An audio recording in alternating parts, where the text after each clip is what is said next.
समझ लेंगे।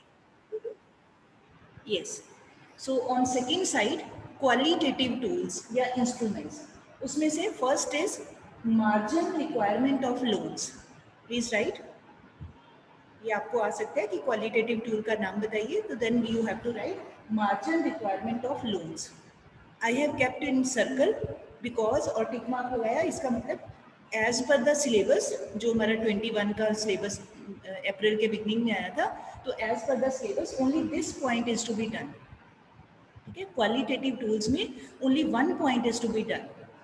ठीक, उसके बाद I have written two more points, these I will explain, I will tell you the meaning of these two, but they are not to be learned, ये paper में नहीं आएंगे, they are not in syllabus, that is why I have written not in syllabus। ठीक है, तो आपने याद नहीं करना, बट आई एडवाइस यू कि एक बार पढ़ लेना है, क्योंकि हमारा टॉपिक चल रहा है, तो टॉपिक चलते चलते फिर हमें पढ़ने में कोई चक्कर नहीं है, पढ़ने से कुछ पता ही चलता है। तो these two are not in syllabus, only one is there, marginal requirement of loans। ठीक है, now let us come to this repo rate। Now please keep pencil also in your hands। अब रेपो रेट क्या होता है? Repo rate is very easy, और it's other name is repurchase rate, but जो popular है, जो आमतौर पे आता ही है, जो बोला जाता है, दैट इज रेपो रेट। अब इसका मीनिंग क्या है? Please underline, repo rate is the rate at which central bank of a country lends money to commercial banks to meet their short term needs, to meet their short term needs। ठीक है, अब आपको अगर थोड़ा सा, if you have read carefully, तो आपको लगेगा कि ये this definition we have already done. किस केस में किया था? ये बैंक रेट वाली ही डेफिनेशन है, this is the same definition, बस ओनली डिफरेंस क्या है, यहाँ पर क्या लिखा हुआ है? To meet the short term needs. ठीक है, मतलब जब सेंट्रल बैंक लेंड करता है, उधार देता है, दोनों वर्ड्स याद रखने, लेंड करने का मतलब किसी को उधार देना। When central bank lends money to commercial banks, या in other words when commercial banks borrow from central bank, ऐसे भी तो बोला जा सकता है ना, मैंने वंदना को उधार दिया, या मैं कहूँ कि वंदना ने मुझसे उधार लिया, बात तो एक ही है, बोलने का ही डिफरेंस है। तो ऐसे ही हम कह सकते हैं कि commercial banks when they borrow money from central bank, या when central bank lends money to commercial banks. ठीक, तो then the interest which is charged by the central bank, और वो जो लेंड किया है या बोरो किया है, that is for meeting the short term requirement, थोड़े से समय के लिए ही वो पैसे चाहिए, जल्दी वापस कर देने हैं। If that money is taken for, और that loan is being taken for short term requirement needs, then the interest which is charged by the central bank, that is called repo rate। ठीक है, अच्छा, बाकी सारा same है जैसे हमने bank rate में किया, सेम डिटेल, बस सिर्फ डिफरेंस क्या है कि जो बैंक रेट होता है वो होता है लॉन्ग टर्म के लिए, जब लोन लिया जाता है by commercial banks from central bank, तो लंबे टाइम के लिए जो लोन लिया जाता है, तो उस पर जो इंटरेस्ट देना पड़ता है to central bank by the commercial ones, तो उसको कह दिया जाता है बैंक रेट। और अगर थोड़े टाइम के लिए लिया है, शॉर्ट टर्म के लिए लिया है, लोन लिया उसी से ही है सेंट्रल बैंक से, then it is called repo rate. बाकी कोई डिफरेंस नहीं है, एवरीथिंग इज सेम जो हमने बैंक रेट में किया। ठीक, तो अब क्या होता है कि अगर जो सेंट्रल बैंक है, it wants to this control the credit expansion, ये चाहता है कि क्रेडिट को, एक्सपेंशन को रोका जाए, उसको चेक किया जाए, उसको लिमिटेड किया जाए, रिड्यूस किया जाए, तो सेंट्रल बैंक क्या करता है? It increases the repo rate, उसको बढ़ा देता है। तो जब वो बढ़ा देता है, तो then cost of taking loan by the commercial banks that increases, मतलब उसको ज़्यादा ब्याज देना पड़ेगा, तो ऑब्वियसली उसकी कॉस्ट, उसका खर्चा बढ़ गया कमर्शियल बैंक का, उसको महंगा लोन मिला। ठीक है, शॉर्ट टर्म के लिए ले रहा है बट एक्सपेंसिव लोन ले रहा है, तो देन फिर वो कमर्शियल बैंक्स क्या करते हैं? They also charge high interest from the ordinary public when they come to take loans. ठीक है, जो उसके साथ अपने साथ बिहेवियर होता है, सीधी सी बात, वही आगे वो लोगों के साथ कर देता है। तो जब लोन को महंगा कर दिया जाता है, means high interest is charged from the people, तो लोग डिस्करेज होते हैं, ज़्यादा ब्याज पे लोन उधार नहीं लेना चाहते, पीपल फील डिस्करेज्ड, तो then they don't take more loans, थोड़े लेते हैं, बहुत ही अर्जेंट हो तो ही लेते हैं, otherwise for comparatively less important things के लिए वो लोन नहीं लेते हैं। ठीक है, अगर सस्ता लोन हो तो आपने ध्यान किया होगा, लोग बहुत सारे बेकार के कामों के लिए भी लोन लेना शुरू कर देते हैं, कि कहते हैं कि चलो बहुत थोड़ा इंटरेस्ट है, कोई नहीं, आराम से चुका देंगे, क्या फ़र्क पड़ता है, इस तरह की मेंटेलिटी होती है। बट अगर लोन महंगा हो, मतलब उस पर high interest is to be given, then the people they feel discouraged. ठीक। On the other side, if central bank wants to encourage people to take more loans from the banking system, तो वो क्या करता है, अपनी repo rate को कम कर देता है, रिड्यूस कर देता है। तो फिर रिड्यूस करने का मतलब कि commercial banks they have to pay less interest to central bank, उनको चीप लोन पड़ा, सस्ता लोन पड़ा, तो फिर वो आगे लोगों के साथ भी वैसे ही कर देते हैं। When people come to, public comes to the this commercial banks for having loans, तो उनसे भी लेस इंटरेस्ट ही चार्ज किया जाता है। ठीक है। अगर उन्होंने, कमर्शियल बैंक्स ने आप ज़्यादा इंटरेस्ट देके लोन लिया है, तो वो लोगों से भी ज़्यादा इंटरेस्ट चार्ज करते हैं। अगर उन्होंने आप कम इंटरेस्ट देके लोन लिया है, then again they charge less interest from the people. But who decides this interest rate? This is decided by the central bank. Commercial bank की there is no we can say wish और desire कि मेरे कहने पे इतना interest ले लो, ऐसे कर लो, no, nothing. That rate of interest is decided by the central bank कि किस रेट के ऊपर कमर्शियल बैंकों को लोन देना है। ठीक है। तो ये हो गया हमारा रेपो रेट। तो एक पीछे बाद में एक बॉक्स में दिया हुआ है difference between repo rate and ये वर्सेस करके लिखे ना, मतलब डिफरेंस।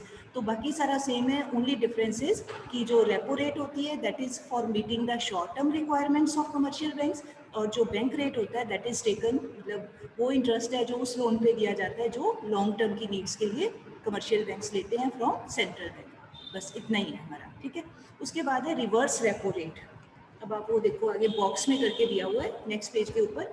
रिवर्स रेपो रेट क्या होता है, ये बड़ा इंटरेस्टिंग है। रिवर्स रेपो रेट का मतलब रेपो रेट का उल्टा, रिवर्स मतलब ऑपोजिट हो गया। अब अच्छा, अब ऑपोजिट का मतलब है यहाँ पे कि जो सेंट्रल बैंक होता है, please read the line, when commercial banks have surplus funds तो they can deposit the same with the central bank. मतलब कि अब कमर्शियल बैंकों ने लोन नहीं लेना है। अभी तक हमने जितनी बातें की उसमें यही बोला है, we have said again and again कि commercial banks have to take loan from central bank, यही बात से स्टार्ट करते हैं। बट अब उल्टी चीज़ है। अब क्या है कि कमर्शियल बैंक्स ने लोन नहीं लेना है, रादर उनके पास उनकी अपनी सेविंग के काफ़ी पैसे हो गए हैं, दे हैव सरप्लस फंड्स। ठीक है। अपनी सारी नीड्स को पूरा करने के बाद भी सेविंग हम किसको कहते हैं, अपना अपने घर का ही इफ वी टेक एग्जांपल, तो व्हाट डू वी से कि after meeting all the house hold expenditures, जो भी ज़रूरत का एक्सपेंडिचर है वो सब करने के बाद जो मनी हमारे पास बच जाता है दैट इज़ कॉल्ड सेविंग, है ना, फ्यूचर के लिए हम जोड़ के रखते हैं। तो ऐसे ही जो कमर्शियल बैंक्स हैं, अगर उनके अपनी सारे रिक्वायरमेंट्स पूरी हो रही हैं, रादर उनके पास after meeting all the needs they are still left with more funds, पैसे बचे हुए हैं, तो then certainly they would like to save somewhere. वो भी तो चाहेंगे ना उस बचे हुए पैसे को अपने पास रख के, कुछ नहीं मिल रहा है तो वो भी उसको कहीं पर अच्छी जगह सेव करना चाहेंगे या इन्वेस्ट करना चाहेंगे जहाँ से उनको प्रॉफिट हो, ज़्यादा कुछ ब्याज मिल जाए, वहाँ जमा करवाना चाहेंगे, जैसे ह्यूमन नेचर है सेम वे। तो अब क्या होता है कि अगर कमर्शियल बैंक्स के पास ज़्यादा फंड्स हैं तो दे कैन या they have the option to deposit those funds with the central bank. वो अपने से क्यों सेंट्रल बैंक के पास जाएंगे, क्योंकि उनसे बड़ा तो सेंट्रल बैंक ही है ना, उसी के पास जमा करवाएंगे। अपने दूसरे कमर्शियल बैंकों के पास भी करवा सकते हैं, बट यहाँ पर हमने लेना है कि उनका सेंट्रल के साथ क्या रिलेशन है, सेंट्रल बैंक के साथ। तो वो अपने फंड्स को दे can deposit with the central bank. ठीक है। अच्छा, अब सेंट्रल बैंक क्या करता है, सेंट्रल बैंक जो भी इंटरेस्ट उनको देता है on the deposits which they have made. Are you getting my point? जब कमर्शियल बैंकों ने अपने पैसे जमा करवाए सेंट्रल बैंक के पास, तो फ्री में नहीं वो जमा करवाते हैं, तो सेंट्रल बैंक बदले में कुछ इंटरेस्ट देता है। सीधा है, जैसे हम डिपॉजिट करवाएं तो हमें ब्याज मिलता है बैंक से। तो जो interest is paid by central bank to commercial banks on the deposits which commercial banks have made with the central bank, so that interest is known as reverse repo rate. फिर से सुन लो मैंने क्या कहा। जब commercial banks अपने surplus funds को central bank के पास deposit करवाते हैं, जमा करवाते हैं, तो सेंट्रल बैंक उसके ऊपर उन्हें जो इंटरेस्ट देता है, ठीक है, उनके डिपॉजिट्स के ऊपर जो इंटरेस्ट देता है, that interest is known as reverse repo rate. ठीक। अच्छा, अब क्या है, सेंट्रल बैंक अब यहाँ पे रोल क्या आएगा। अब सेंट्रल बैंक अगर चाहता है कि कमर्शियल बैंक्स के पास जो एक्स्ट्रा पैसे हैं उसको अपने पास लिया जाए, उसको अपनी तरफ लेके आया जाए, तो वो क्या करता है, वो इस रिवर्स रेपो रेट को बढ़ा देता है। इसके जैसे मान लो पहले 10% है तो अब क्या देता है 15%, 16% बढ़ा देता है।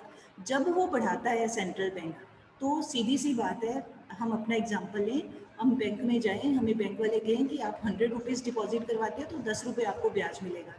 ठीक है, हम करवा देते हैं।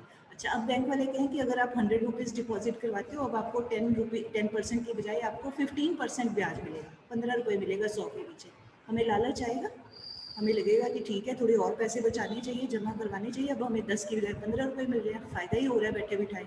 तो सेम वे, जब सेंट्रल बैंक चाहता है कि कमर्शियल बैंक उसके पास ज़्यादा डिपॉजिट करवाएं अपने सरप्लस फंड्स को, तो वो इस रिवर्स रेपो रेट को ऊंचा कर देता है। तो उसके लालच में कमर्शियल बैंक्स अपने ज़्यादा फंड्स को, बचे हुए जो फालतू पैसे हैं, एक्स्ट्रा फंड्स हैं, उनके पास वो डिपॉजिट करवा देते हैं। ठीक है, अब जब ज़्यादा पैसे डिपॉजिट करवा दिए, जैसे आपने या मैंने ज़्यादा सेविंग कर ली, तो हमारे पास पॉकेट में जो पैसे हैं वो थोड़े रिड्यूस हो जाएंगे।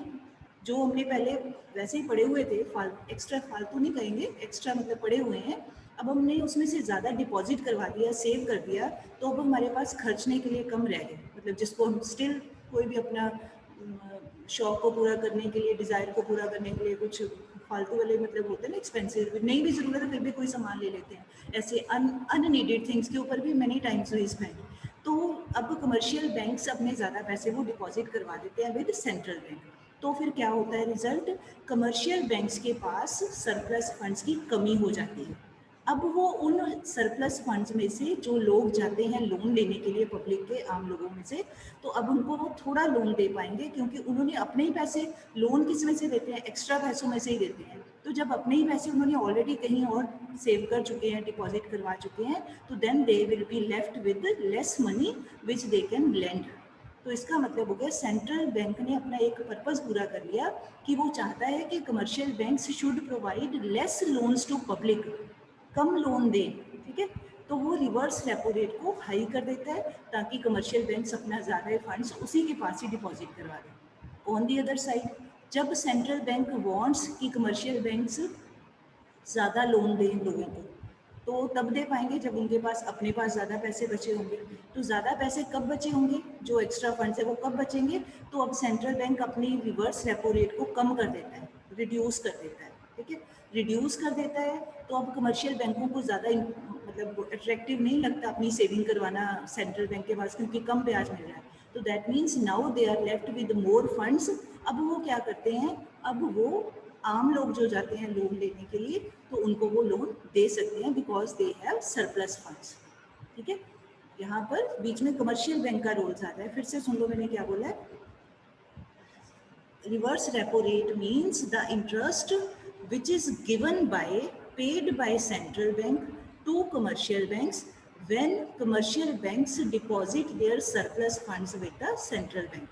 ठीक, paid by the central bank, मतलब interest is paid by the central bank. अच्छा, now if central bank wants to control credit, कि लोगों को, आम जनता को कम लोन दिए जाएं, तो क्या करेगा central bank, increases the reverse repo rate, इसको बढ़ा देता है। उसको बढ़ाने से क्या होता है, कमर्शियल बैंक्स अपने ज़्यादा से ज़्यादा पैसे सेंट्रल बैंक के पास डिपॉजिट करवा देते हैं, उनके अपने पास कम मनी बचता है, कम बचता है तो वो आगे लोगों को कम ही लोन दे पाते हैं। दैट मीन्स क्रेडिट को, उधार को कंट्रोल किया जा रहा है, चेक किया जा रहा है आम जनता के लिए, आम लोगों के लिए। On the other side, if central bank wants to expand credit, wants कि people should take more loans from the commercial banks, तो ये अपनी रिवर्स रेपो रेट को कम कर देता है। कम करने का मतलब कि अब कमर्शियल बैंकों को ज़्यादा अट्रैक्शन नहीं आता है, ज़्यादा फ़ायदा नहीं दिखता है अपने डिपॉजिट करवाने में सेंट्रल बैंक के पास में, अपनी सेविंग करवाने में, तो वो अपने पैसे अपने पास ही रखते हैं, ज़्यादा जमा ही नहीं करवाते। जब अपने पास उनके होते हैं तो now they can afford, they can provide more loans to the ordinary public. जो भी लोग जाते हैं ऑर्डिनरी पब्लिक में, ज़्यादा जो होते हैं अपना जो बिजनेसमैन होते हैं वही ज़्यादा अपने बिजनेस की एक्सपेंशन के लिए लोन लेते हैं। आमतौर पे जो नॉर्मल हाउस होल्ड होते हैं, आम जैसे हम लोग हैं, तो हम लोग इतने ज़्यादा लोन नहीं लेते जितना बिजनेसमैन लेते हैं, क्योंकि उनको काम में ज़रूरत होती है, इन्वेस्टमेंट में ज़रूरत होती है। आम हाउस होल्ड लोग इतना लोन नहीं लेते। तो मेन यहाँ पे जो प्रोड्यूसर्स हैं, बिजनेसमैन, तो अगर उनको प्रोवाइड करना है तो central bank reverse repo rate को कम कर देता है, अगर नहीं चाहता तो इसको ऊंचा कर देता है, हाई कर देता है। ठीक, तो आपने इतना लंबा चौड़ा नहीं लिखना, ये तो मैं आपको, क्योंकि आप पहली बार कर रहे हो, आपको समझ आ जाए इस करके ये इसलिए इतना बता रही हूँ। बाकी आपने मेन में नहीं करना है, पहले डेफिनेशन कर लेनी है, फिर उसके बाद सेंट्रल बैंक कब उसको हाई करता है या कब उसको लो करता है। बेटे एक बच्चा आया है गैलेक्सी 17 नाम से आया है, अब मैंने I don't know who is this student, बेटे please join with your own name. Galaxy 17 कौन सा बच्चा है, प्लीज टेल योर नेम बेटा, otherwise you will be removed from the meeting.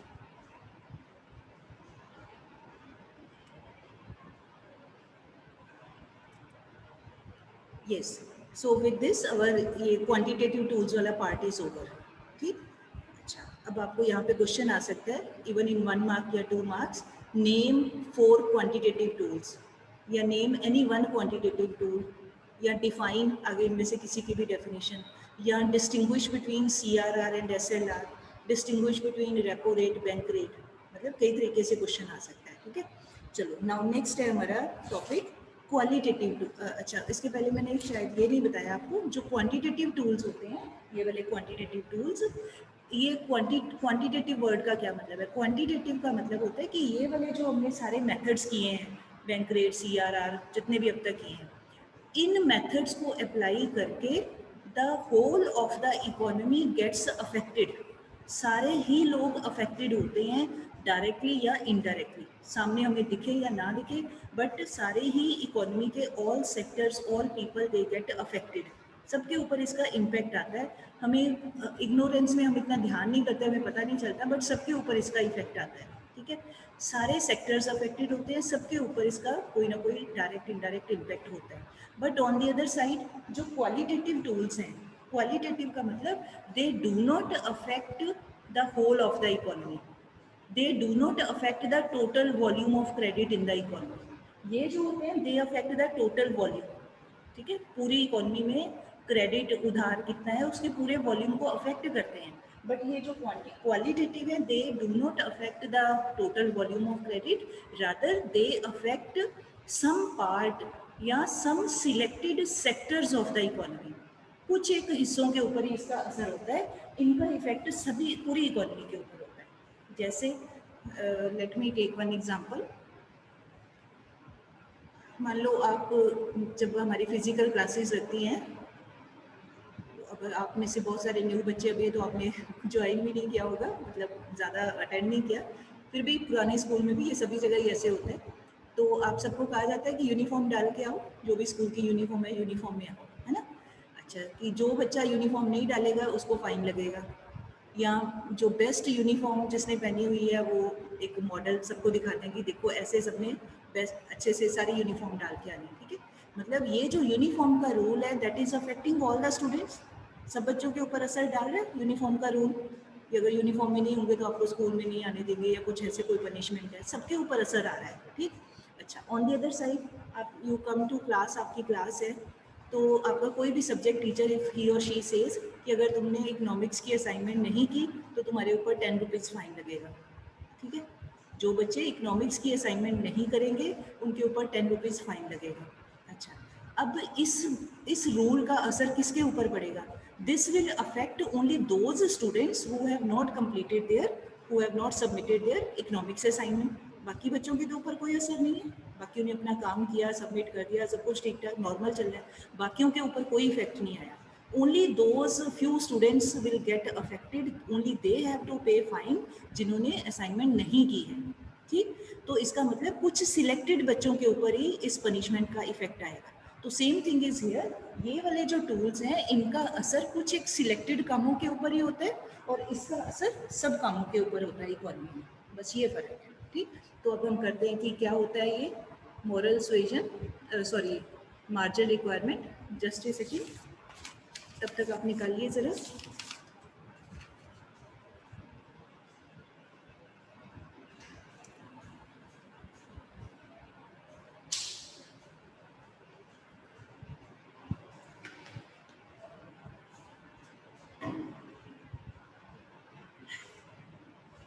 हाँ जी बेटा, अब मार्जिन रिक्वायरमेंट क्या होती है, नॉर्मली हम लोग मार्जिन का मीनिंग क्या समझते हैं, नोटबुक के या शीट के एक तरफ स्केल से लाइन लगा लेते हैं या प्रिंटेड होती है तो हम उसको मार्जिन कह देते हैं ना। यहाँ पर वो वाला मीनिंग नहीं है, यहाँ पे कुछ टेक्निकल मीनिंग है।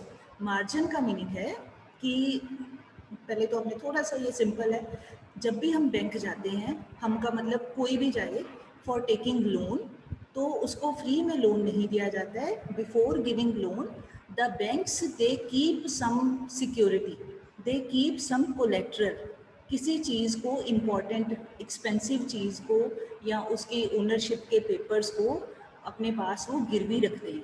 ठीक, कोई खास इम्पॉर्टेंट महंगी चीज़ को, किसी चीज़ को वो गिरवी रखते हैं सिक्योरिटी के तौर पे, कोलेट्रल के तौर पे, उसके बाद हमें लोन दिया जाता है। ठीक, क्यों? क्योंकि अगर कुछ गिरवी नहीं रखेंगे तो कल को क्या पता कोई बंदा बैंक जाए, लोन लेके भाग जाए, मुड़ के वापस ही ना करे। जैसे आपने वो विजय माल्या वाला सुना ही होगा, है ना, बिना कुछ कोलेट्रल रखे वो लोन लेके भाग गए, फ्रॉड किया, तो फ्रॉड के चांसेस होते हैं। तो इस चीज़ को रोकने के लिए बैंक्स जो हैं वो हमेशा कोलेट्रल रखते हैं। कोलेट्रल मतलब कोई चीज़ों की सिक्योरिटी अपने पास रखते हैं। ठीक, अच्छा, अब वो जो सिक्योरिटी जितनी वैल्यू के बराबर रखते हैं, उससे कम वैल्यू का लोन दिया जाता है to the person who has gone for taking loan. ठीक है, अगर बैंक में गई, बैंक में, तो बैंक ने मेरे पास से 100 रुपये के बराबर की सिक्योरिटी कुछ रखवा लिया, मेरी कोई कीमती चीज़, कोई ज्वेलरी हो सकती है, या कोई मेरा कोई और सेविंग का कोई पेपर हो सकता है, घर की रजिस्ट्री के पेपर हो सकते हैं, ओनरशिप के प्रॉपर्टी का कोई कागज़ हो सकता है, कुछ भी, एनीथिंग इम्पॉर्टेंट। ठीक है, अब जिसने अपने घर की रजिस्ट्री के पेपर्स रखे हैं, तो लाखों रुपए का घर है, तो अब वो बैंक से उसने मान लो 10,000 रुपये लोन लिए, तो वो 10,000 रुपये के लेके भागेगा नहीं, लाखों का घर छोड़ के वो 10,000 रुपीज़ के लिए नहीं भाग सकता है। Getting my point? ठीक है, क्योंकि उसकी अपनी महंगी चीज़ पड़ी हुई है, बैंक उसको सीज कर सकता है, उसको कॉन्फिस्केट कर सकता है, उसके ऊपर कब्जा कर सकता है, उसको सील कर सकता है। ठीक, तो इस तरह के फ्रॉड्स को रोकने के लिए पहला तो ये होता है कि बैंक कुछ ना कुछ सिक्योरिटी कोलेट्रल रखता है, और उसके बदले में जो लोन दिया जाता है उसका अमाउंट कम होता है as compared to the amount which is kept as security. ठीक, अब वो जो दोनों के बीच का डिफरेंस है कि जैसे मैंने 100 रुपीज़ के बराबर कुछ वैल्यूएबल अपना एसेट रख लिया, कोई ज्वेलरी रख ली बैंक के पास में, और उसके बदले में मुझे लोन मिला सिर्फ 70 रुपीज़ का, तो इसका मतलब किसी कस्टमर ने अपने पास से, अपने जेब से पहले 100 रुपये दिए हुए हैं, उसके बदले में वो 70 रुपीज़ का लोन लेके अपना काम कर रहा है।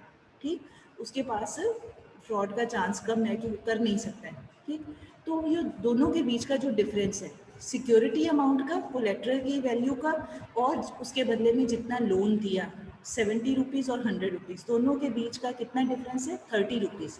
तो वो जो 30 रुपीज़ हैं, that will be known as margin, margin बोल देते हैं, या उसी को कह देते हैं मार्जिन रिक्वायरमेंट ऑफ लोन। ठीक है, लोन लेने के लिए बैंक कितना मार्जिन रखेगा, उसी को कह देते हैं मार्जिन रिक्वायरमेंट, या सिंपली मार्जिन भी बोल देते हैं। ठीक, तो अब क्या है यहाँ पे, यू कैन अंडरलाइन, लिखा ही हुआ है यहाँ पे, margin is the difference between amount of loan and market value of security offered by the borrower against the loan. borrower मतलब मैं मतलब कस्टमर जो गया बैंक के पास लोन लेने के लिए, उसने अपना जो कोलेट्रल रखा उसकी मार्केट वैल्यू, मतलब अगर जैसे घर की रजिस्ट्री के पेपर रखे हैं तो आज की डेट में मार्केट वैल्यू क्या है घर की, ठीक है, तो जितनी भी है, जितने भी लैक्स ऑफ रुपीज़ में है, तो वो मार्केट वैल्यू मतलब करंट वैल्यू है, और उसके बदले में जो लोन लिया, दोनों के बीच का जो भी अंतर है, डिफरेंस है, that is called margin requirement. ठीक, अच्छा, अब सेंट्रल बैंक का अभी तो हमने डेफिनेशन किया, now what is the role of central bank.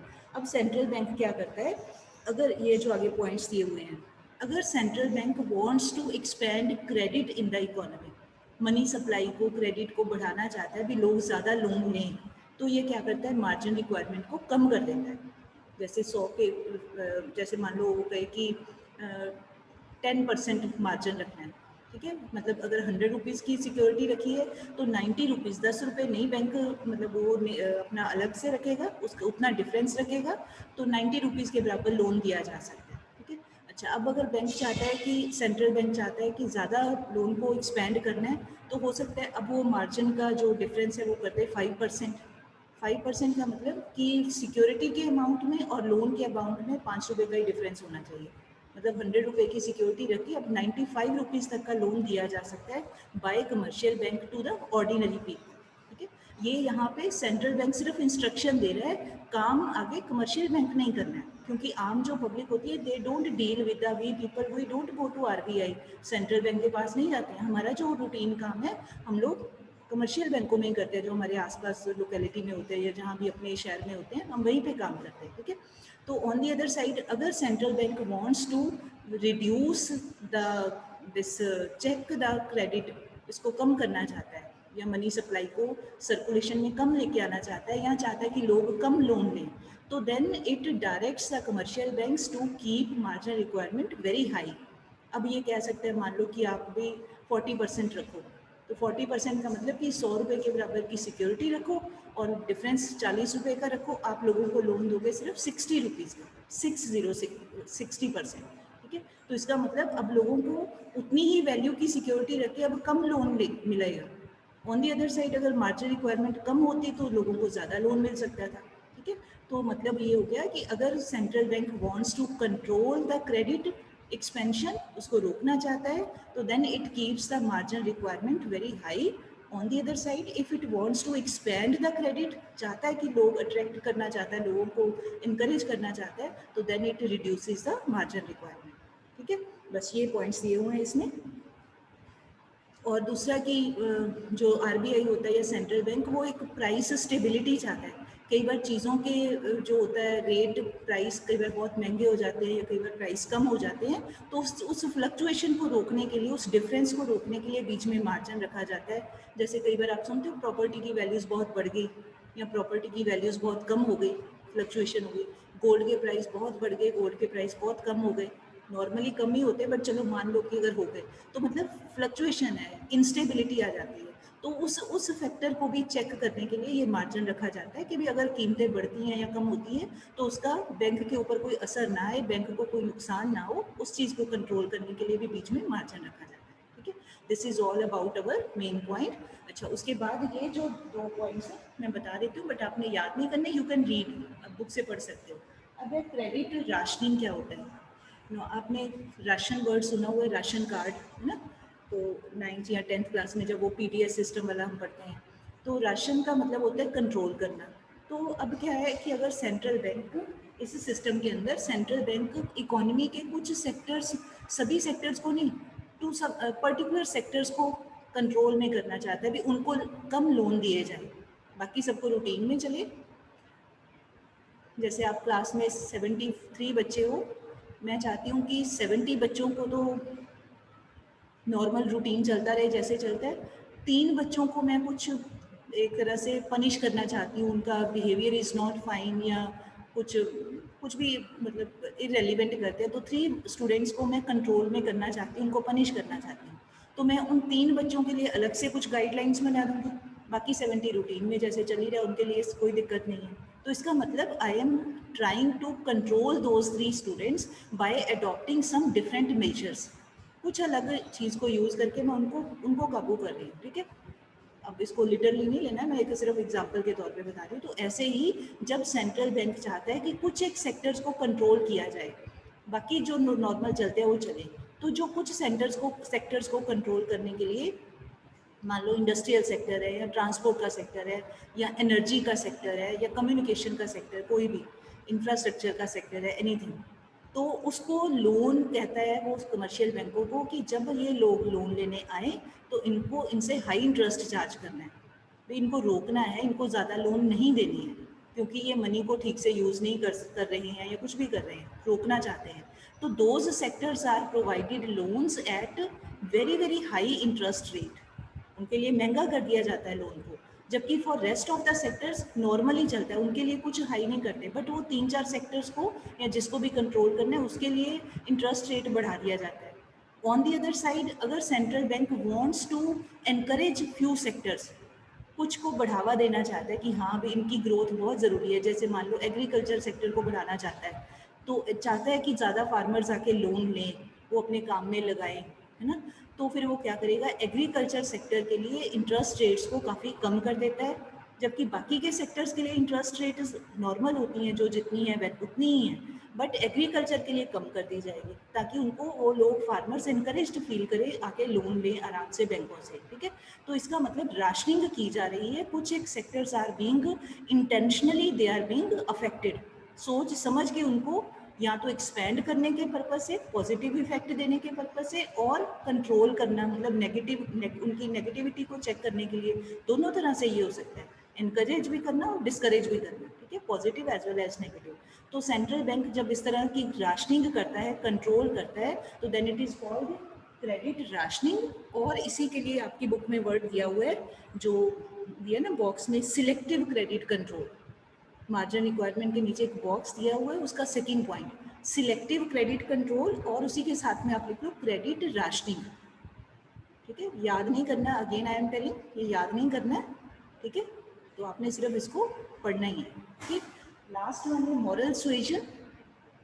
Moral सुएजन का मतलब है कि जो सेंट्रल बैंक है ये कहता रहता है, गाइड करता है, रिक्वेस्ट करता है कमर्शियल बैंकों को कि what ever rules are being made by the central bank कि काइंडली उनको फॉलो किया जाए।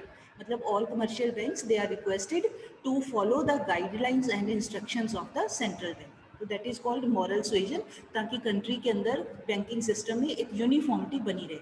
नॉर्मली कमर्शियल बैंक्स फॉलो करते हैं, जैसे हमें सीबीएसई बोर्ड की ओर से लेटर्स आती है ना कि ये काम करना है, ये सिलेबस है, ऐसे पेपर होंगे, तो हम सारे जो सीबीएसई स्कूल है वी फॉलो दोस, क्योंकि हम उसके साथ एफिलिएटेड रहना चाहते हैं। अगर वो नहीं करते हैं, इसका मतलब डिसएफिलिएशन हो सकती है, registration can get cancelled also. तो same way central bank wants all the commercial banks to be in the lines of the guidelines which are being provided by the central bank. तो फिर वो जो एडवाइस दिया जाता है, सलाह दी जाती है, सुजेशंस दिए जाते हैं, they are known as moral suasion, ठीक है जी। तो ये दोनों आपने, you don't have to learn these two, they are not in syllabus, आपने जो याद करना है वो सिर्फ ये वाला याद करना है। तो ये मैंने बता दिया, आप एक बार पढ़ लेना, पढ़ने में नुकसान नहीं है कोई भी, ठीक है। तो टुडे वी फिनिश दिस, कल हम करेंगे नेक्स्ट, हमारा टॉपिक है from this money and banking unit, money creation by commercial banks.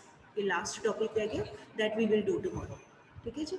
So with this I want to end the meeting, thank you all, और please join in time, late आओगे तो फिर आपके लिए प्रॉब्लम है। Thank you all बेटे।